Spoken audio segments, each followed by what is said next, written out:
Wait చేస్తున్నాడు. యేసుక్రీస్తు వారు ఎప్పుడు పుడతారో ఆయన చేతులతో నేను ఎప్పుడు ఎత్తిపెట్టుకుంటానో అప్పుడు నేను చనిపోతానని, అతను చనిపోతానని దేవుడి దగ్గర నుంచి వాగ్దానం ఉంది. మీరు ముందుకు వెళ్ళిన తర్వాత చూడండి, ముందు అంటే పైన చదువుకోండి. కానీ ఎప్పుడైతే ఆ బిడ్డను చేతిలో తీసుకున్నాడో అప్పుడు అక్కడ ఏమని మాట్లాడుతున్నాడంటే సమాధానంతో పోనిచ్చుచున్నావు అనగా యేసుక్రీస్తు వారు ఈ లోకానికి ఎందుకు వచ్చాడు అంటే సమాధానం ఇవ్వడానికి వచ్చాడు. హల్లెలూయా చెప్పొచ్చు మీరు. దేనికోసం వచ్చారంట? మరి అడుగుతాను. ఓకే, దేవుడు యేసుక్రీస్తు వారు ఈ లోకానికి మానవుడిగా ఎందుకు వచ్చాడంటే సమాధానం ఇవ్వడానికి వచ్చాడు. ఏ సమాధానం ఇవ్వడానికి వచ్చాడు అంటే there are 3 kinds of peace he is going to give.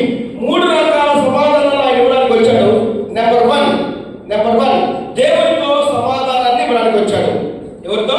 దేవునితో. యేసుక్రీస్తు వారు దేవునితో, తండ్రి అయిన దేవునితో మనుషులకు సమాధానాన్ని ఇవ్వడానికి వచ్చాడు. ఓకే, అంటే అప్పుడు దేవునికి మనుషులకి మధ్య ఏముందని అర్థము? సమాధానం ఉందా? లేదు.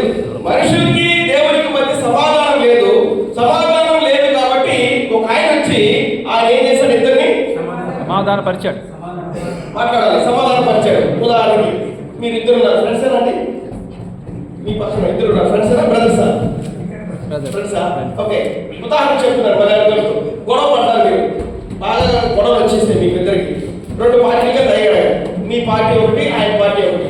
ఓకే, సో మీకు మాటలు లేవు. సో మిమ్మల్ని ఇద్దరిని కలపాలంటే మీ తరఫు నుంచి వచ్చిన వ్యక్తి వచ్చి చేస్తే అవుతుందా? ఒప్పుకుంటారా? ఆయన ఒప్పుకోడు. ఏమంటాడు? నీ గురించే మాట్లాడతాడు, నీకే సపోర్ట్ చేస్తారంట. సరే, ఆయన తరఫు నుంచి వచ్చిన వాళ్ళు వచ్చి ఈ మధ్యవర్తి చేద్దామంటే అవుతుందా? అవ్వదు. ఎవరు రావాలి మరి? ఇద్దరి మధ్యలో రావాలి. ఇద్దరికి సంబంధించిన వ్యక్తి రావాలి. ఇద్దరు పిల్లలు పంచాయతీ పెట్టారంటారు. మరి దేవునికి మనుషులకి మధ్య సమాధానం లేకపోతే ఉన్నవారితో దేవునికి మనుషుల మధ్య సమాధానం లేకపోతే దేవుడు రావాలి, ఇంకొక ఆయన మనిషి రావాలి. కష్టమేగా? కష్టం కాదు. అందుకే ఆ దేవుడే ఒక మనిషిగా ఈ లోకానికి వచ్చాడు. హల్లెలూయా. ఆయనే యేసుక్రీస్తు వారు. అర్థమవుతుందండి? అందుకే ఇంగ్లీష్లో తెలుగులో దైవం అంటారు. మీరు వింటారు అన్నమాట. ఆయన దేవుడి 100% దేవుడి లక్షణాలు కలిగిన వాడు, అలాగే 100% మానవ లక్షణాలు కలిగిన వాడు. సో ఆయన మధ్యవర్తిగా వచ్చాడు కాబట్టి దేవునికి మానవునికి మధ్య ఉన్న ఆ వైరాన్ని ఆయన ఏం చేశాడంటే ఆయన మిత్రుత్వం, అంతగా చెప్పాలంటే వాళ్ళిద్దరిని కలిపినట్టుగా మనం చూస్తాం. ఓకేనా? సో ఆయన యేసుక్రీస్తు వారు ఈ లోకానికి ఎందుకు వచ్చాడు అంటే యేసుక్రీస్తు వారు ఎందుకు వచ్చాడంటే సమాధానం ఇవ్వడానికి ఆయన వచ్చాడు. ఎందుకు వచ్చాడు? ఆయన సమాధానం ఇవ్వడానికి వచ్చాడు. ఏ సమాధానం ఇవ్వడానికి వచ్చాడంటే 3 రకాల సమాధానాలు ఇవ్వడానికి వచ్చాడు. నెంబర్ 1, యేసుక్రీస్తు వారు ఈ లోకానికి ఎందుకు వచ్చాడంటే దేవునికి మానవునికి మధ్య ఉన్న శత్రుత్వాన్ని కొట్టేసి సమాధానం ఇవ్వడానికి వచ్చాడు. నెంబర్ 2 ఏ రకమైన సమాధానం ఇవ్వడానికి వచ్చాడంటే మనిషిలో సమాధానం లేదు, సమాధానం లేని మనిషికి సమాధానాన్ని ఇవ్వడానికి ఆయన వచ్చాడు. ఓకే, ఉన్నారా నాతో? సరే, మీకు అన్ని పరిస్థితులు బాగుంటాయి. బాగున్నప్పుడు మీరు అంతా బాగుంటారు. అవునా? ప్రార్థన చేస్తారా? కానుకలు ఇస్తారా? గుడికి వస్తారా? మీ ఇంట్లో ఉన్న పరిస్థితులు అన్ని నెమ్మదిగా ఉంటే అన్ని చేస్తారు. నెమ్మది లేకపోతే రాదు. ఎంతమంది వస్తారు ప్రతి వారం ఇక్కడ? నాకు పాస్ట్గా చూడండి, అందరినీ ఫోటో తీసుకోండి, మళ్ళీ అడుగుదాం. ఓకే, ఈసారి వచ్చాము. ఎంతమంది వస్తున్నారు మీరు? మీకు ఏదైనా బాధలు ఉన్నప్పుడు, మీకు ఏదైనా ఇబ్బందులు ఉన్నప్పుడు మనము దేవుడిని మర్చిపోతా ఉంటాం. కానీ దేవుడిచ్చే సమాధానము మన పరిస్థితుల మీద ఆధారపడదు. నీకు అన్నీ ఉన్నా అన్నీ లేకపోయినా దేవుడిచ్చే సమాధానము ఎల్లప్పుడూ ఒకలాగే ఉంటుంది. నీ హృదయంలో ఆ నెమ్మది ఉంటే నీ పరిస్థితులు బాగా ఉన్నా, నీ పరిస్థితులు అడగాలి స్థితిలో ఉన్నా నువ్వు అదే లెవెల్లో ఉంటావు. ఆ సమాధానాన్ని ఇవ్వడానికి యేసే వచ్చాడు. అందుకే మీరు చూడండి, చాలా మంది యేసేని నిజంగా నమ్ముకున్న వారు వారి జీవితంలో ఎలాంటి పరిస్థితులు ఉన్నా, బాగా డబ్బు వచ్చినా, అడగదినే పరిస్థితికి వచ్చినా వారు సంతోషంగానే ఉండగలుగుతారు. ఓకేనా? ఉన్నారా? సో అలాంటి సంతోషం మీకు కావాలంటే మీరు యేసే దగ్గరికి రావాలి. సో సమాధానం ఇవ్వడానికి వచ్చాడు. దీంట్లో నెంబర్ 1 ఏం చెప్పాను? దేవునితో సమాధానం ఇవ్వడానికి వచ్చాడు. నెంబర్ 2, మనుషులకు సమాధానం ఇవ్వడానికి వచ్చాడు. 3వది ఒక మనిషికి మధ్య సమాధానాన్ని ఆయన ఇవ్వడానికి వచ్చాడు. ఇంత చాలు, ఎక్కువైపోయింది. ఓకే, యేసుక్రీస్తు వారి లోకానికి రావడానికి కారణం ఏంటంటే he came to the earth to give peace between the man and the God, and peace within you, and peace between you and your brother. అర్థమవుతుందా మీకు? ఇది నెంబర్ 1 సమాధానం. నెంబర్ 2 అదే రెండో మాట ఏమన్నారు చదవండి. రెండో మాట ఏమని రాస్తున్నారు అక్కడ? 32వ మాట. 32వ మాట. నిన్ను బయలుపరచుటకు వెలుగుగా వచ్చాడు. నెంబర్ 1 సమాధానం ఇవ్వడానికి వస్తే, నెంబర్ 2 ఏమి ఇవ్వడానికి వచ్చాడంట? ఏమి ఇవ్వడానికి వచ్చాడంట? వెలుగు. వెలుగు అంటే లైట్. రైట్. ఇది ఈ రూమ్ నీకు బాగా తెలుసు కదా? తెలుసు. తెలీదా? ఓకే. పక్క రూమ్ తీసుకెళ్తా. పరిచయం ఉంది. ఇప్పుడు అక్కడ ఏసీ ఉంది, ఇక్కడ కుర్చీ ఉంది, ఇక్కడ చెట్టు ఉంది, అక్కడ పెట్టుకుంటున్నారని. ఈ రసలకేమో చర్చిలో ఒక గదిలో తీసుకెళ్తాను. ఆనందం ఉన్నావు కదా నాతో. ఆ రూమ్ గురించి నీకు ముందు పరిచయం లేదు. పరిచయం నీకు తెలియదు. చీకటిగా ఉంది. చీకటిగా అయిన తర్వాత నువ్వు హ్యాపీగా ఆలోచనతో నడవగలుగుతావా? నడవలేదు. ఈ రూమ్లో నడవగలుగుతావా? చీకటైనా నడవగలుగుతావు. ఎందుకని? ఒక అవగాహన ఉంది కాబట్టి. అదే నీకు అవగాహన లేని అర్థమవుతుందా సార్? నేను ఆనందకే చెప్తున్నాను అనుకుంటున్నాను. లేదుగా, నాతో రావాలి. సో అవగాహన లేవు. చీకటి రూమ్లో నిన్ను తీసుకెళ్ళి పెట్టేస్తే ఏ ముందుందో, ఏది పోడియం ఉందో, ఏది కీబోర్డ్ ఉందో మనకు తెలియదు. పడిపోతాం, తగులుపోయి. అర్థమైందా? సో వెలుగంటే ఏంటంటే అదే ఆ వెలుగు. చీకటిలో ఉన్నావు, లైట్ వేస్తాం. లైట్ వేస్తే ఏమవుతుంది? వెలుగు వస్తుంది. ఏమవుతుంది? వెలుగు వస్తుంది. అప్పుడు నీకు అన్ని కనబడతాయి. యేసుక్రీస్తు వారు ఈ లోకానికి వెలుగుగా వచ్చాడు. వెలుగు దగ్గరికి వస్తే ఏం కనబడుతుందంట? అన్నిటిని బయటపరుస్తాడు. హలో, యేసుక్రీస్తు వారు ఎందుకు వచ్చాడంటే ఆయన వెలుగుగా వచ్చాడు. వెలుగుగా వచ్చిన ఆయన నీకు ఉన్న వాటన్నింటిని బయటపరుస్తాడు. 2 విషయాలు ఆయన బయటపరుస్తాడమ్మా. ఏ విషయాలు? 2 విషయాలు. నెంబర్ 1 నాతో ఉండాలి. నెంబర్ 1 ఆయన దేవుడిని బయటపరుస్తాడు. రైట్. దేవుడు అంటే ఏంటో మీకు తెలుసా? మరి దేవుడు అంటే ఏంటో తెలియడానికి మనకు అంత జ్ఞానం లేదు, అంత ఆలోచన లేవు. ఆయన ప్రేమ ఏంటో, ఆయన కనికరం ఏంటో, ఆయన కృప ఏంటో, అలాంటి విషయాలు అర్థం చేసుకోవడానికి మనకు అవకాశం లేదు, అంత జ్ఞానం లేదు. అలాంటి జ్ఞానం లేని ఎవరో వచ్చి మనకు చెప్పాలి.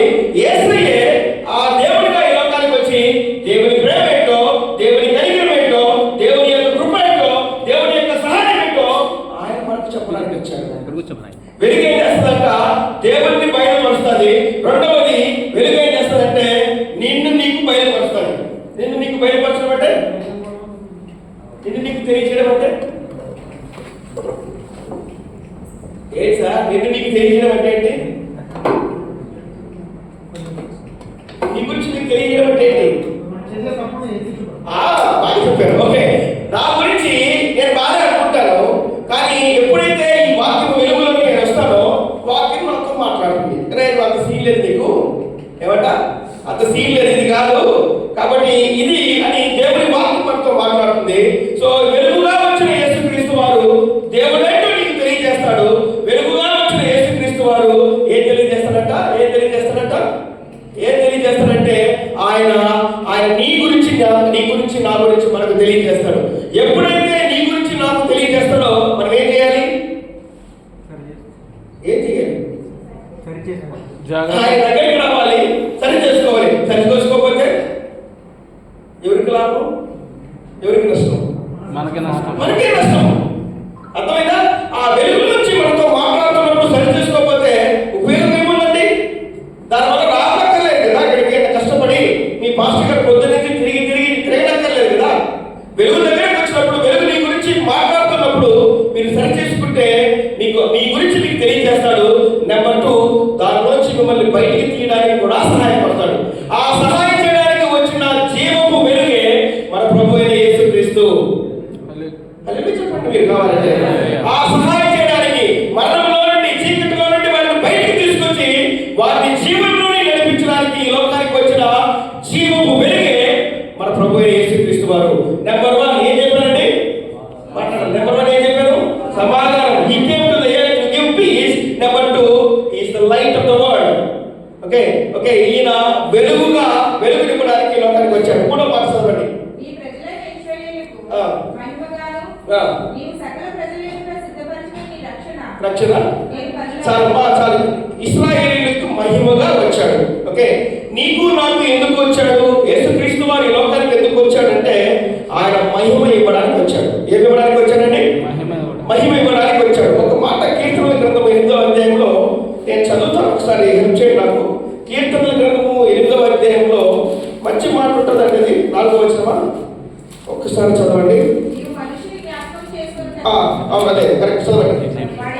వాడు ఏ పాటి వాడు? నీవు నరపుత్రుని నీవు నరపుత్రుని దర్శించుటకు దర్శించుటకు వాడు ఏ పాటి వాడు? దేవుని కంటే వారిని కొంచెం తక్కువ వారిగా చేసి ఉన్నావు. మహిమా ప్రభావములతో వారికి కిరీటం ధరింపజేయుము. ఆమేన్. దేవుడు మనిషిని తయారు చేసినప్పుడు ఏ కిరీటం ఇచ్చాడన్నా? మహిమా ప్రభావముని కిరీటం ఇచ్చాడు. ఎవరిని? మనిషికి తయారు చేసినప్పుడు. అవునా? అంతేనా? మనిషిని సృష్టించినప్పుడు మహిమా కిరీటాన్ని ఆయనకి ఇస్తే ఆయన ఏం చేశాడు? ఆ కిరీటాన్ని తీసి పడేశాడు. మన భాషలో ఆయన బాగా చెప్తాడు కానీ వదులుకుని దాన్ని వదులుకుని కాళ్ళతో తొక్కినట్టుగా ఉంది. అలాంటిది ఆ కిరీటాన్ని వదులుకున్న, మహిమను వదులుకున్న మనిషిని మళ్ళీ ఆ మనిషి మహిమను ఇవ్వడానికి యేసుక్రీస్తు వారు ఈ లోకానికి వచ్చాడు. అందుకే మీరు పాడతారు కదా, మన్నైన నేను మహిమగా మారుటకు నీ మహిమను విడచితివే. మన్నైంది ఎవరు? మన్నైంది ఎవరు? మాట అర్థమవుతుందా? మన్నైంది ఎవరు ఇక్కడ? నేను మన్నైంది. మహిమగా మార్చడానికి ఎవరు వచ్చారు? ఏం అవతారంలో వచ్చాడు? మట్టి అవతారంలో వచ్చాడు, మానవ అవతారంలో వచ్చినట్టుగా మనం చూస్తాం. సో సో ఇలాగ జాగ్రత్తగా గమనించండి. సో యేసుక్రీస్తు వారి లోకానికి రావడానికి ప్రధానమైన కారణం ఏంటంటే సమాధానం ఇవ్వడానికి వచ్చాడు. నెంబర్ 2 ఏంటంట? గట్టిగా వెలుగుగా వచ్చాడు, వెలుగు ఇవ్వడానికి వచ్చాడు. నెంబర్ 3 పోగొట్టుకున్న మహిమను మళ్ళీ నీకు నాకు ఆ మహిమ కిరీటాన్ని ఇవ్వడానికి యేసుక్రీస్తు వారు వచ్చారు. 4వ వర్షంలో నేను ముగించేస్తాను. రక్షణ ఇవ్వడానికి ఆయన వచ్చాడు. హల్లెలూయా. అందుకే యేసుక్రీస్తు యేసు అంటే ఏంటి చెప్తారా? ఉండండి. యేసు అంటే ఏంటి చెప్తారా? మళ్ళీ చెప్తారా? ఇంకా చెప్తారా? యేసు అంటే ఏంటి? ఫుల్ డెఫినేషన్ చెప్పండి. ఫుల్ డెఫినేషన్ అడిగారు. చదువుకున్న వాళ్ళకి అర్థం డెఫినేషన్ అడిగారు.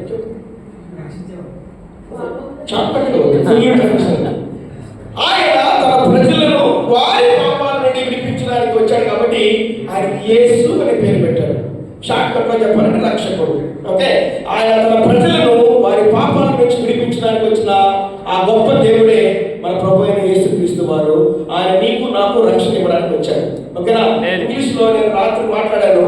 He did no sin, he knew no sin, he has no sin అంటారు. మళ్ళీ చెప్పనా? He did no sin, he knew no sin, he has no sin అంటే ఏంటి? తెలుగు చెప్పండి. అతను పాపం చేయలేదు, అతను పాపం చేయలేదు, అతనికి పాపం ఏదో తెలియదు, అతనిలో పాపం లేదు. మళ్ళీ చెప్పనా? పాపం ఎరుగున ఆయన, పాపము చేయని ఆయన, పాపం ఏదో తెలియని ఆయన నీ కొరకు నా కొరకు ఆయన పాపముగా చేయబడ్డాడు.